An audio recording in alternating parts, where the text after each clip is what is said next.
Karimnagar gold shop చోరీ కేసులో ముగ్గురు నిందితులు పట్టుబడ్డారు. ఈ కేసులో పోలీసులకు సవాల్ విసురుతుంది. ఇక మరోవైపు పొలిటికల్ చిచ్చు రాజేసింది. పట్టపగలు మాస్కులు లేకుండా దర్జాగా వచ్చి చోరీ చేసి ఇక స్టేట్ దాటిపోయారు నిందితులు. ఈ ఘటన పోలీసుల పనితీరుకు అద్దం పడుతుందని విమర్శలు బిగ్ సౌండ్ చేస్తున్నాయి. ఇదంతా పక్కన పెడితే ఇప్పుడు మరో కొత్త డౌట్ పొలిటికల్ సర్కిల్స్ లో బిగ్ డిబేట్ పాయింట్ గా మారింది. పోలీసులు పట్టుకుంది PMJ షాప్ లో చోరీ చేసిన నిందితులేనా, లేదంటే పాత నేరస్తులను తీసుకొచ్చారా? ఒకవేళ PMJ షాప్ చోరీ నిందితులే అయితే గోల్డ్ రికవరీ చేశారా లేదా? చేస్తే ఎంత చేశారు? మీడియా ముందుకు ఎందుకు చూపించలేదు? ఇలా ఎన్నో అనుమానాలు ఈ కేసులో తెర మీదకు వస్తున్నాయి. కరీంనగర్ PMJ జ్యువెలరీ షాప్ లో చోరీ కేసు పోలీసులు ఛాలెంజింగ్ గా తీసుకున్నారు. పట్టపగలు మాస్కులు లేకుండా వచ్చి గోల్డ్ షాప్ లో చోరీ చేసి రాష్ట్ర సరిహద్దు దాటిపోయారు. దీంతో పోలీసులపై ప్రెజర్ అధికమైంది.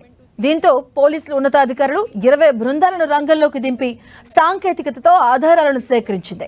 చోరీ జరిగిన 13 రోజుల తర్వాత ముగ్గురు దొంగలను అరెస్ట్ చూపించారు. వీరిలో 2 బంగారం షాపులో నేరుగా దొంగతనానికి పాల్పడ్డవారని కరీంనగర్ సిపి తెలిపారు. ఇక మరొకరు సిమ్ కార్డ్ సరఫరా చేశారంటూ తెలియజేశారు. కేసును ఛేదించి నిందితుల్ని పట్టుకున్నామని చెబుతున్న పోలీసులు రికవరీ మాట ఎత్తకపోవడంతో ఎన్నో అనుమానాలు వ్యక్తం చేస్తున్నారు ప్రజలు. చోరీ కోసం వాడిన వాహనాలు, వినియోగించిన తుపాకులను కూడా చూపించలేదు పోలీసులు.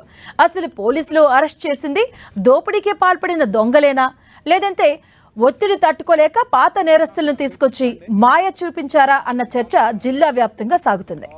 ఇక పోలీసుల కేసును ఛేదించేందుకు పూర్తి స్థాయిలో ఎఫర్ట్స్ పెట్టారు అనేది ఒప్పుకోవాల్సిందే. అయితే సీసీ ఫుటేజ్ లో కనిపించిన దొంగలకు ముసుగు వేసి పోలీసులు అరెస్ట్ చేసి చూపించినటువంటి దొంగలకు కాస్త తేడా ఉండనేది చాలా మంది అనుమానం వ్యక్తం చేస్తున్నారు. కోర్టు ఆదేశాల మేరకు మీడియా ముందు నిందితుల ముసుగు తొలగించలేదని పోలీసులు చెబుతున్నారు. ఇక ఈ చోరీ ఘటన భద్రతా వైఫల్యాలను స్పష్టం చేస్తుంది.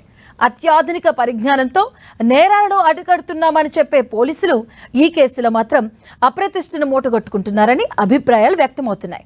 అత్యాధునిక సాంకేతిక పరిజ్ఞానం ఉన్నప్పటికీ జిల్లా, రాష్ట్ర సరిహద్దుల్లో పోలీసులను అప్రమత్తం చేయడంలో అలసత్వం వహించారని విమర్శలు వస్తున్నాయి.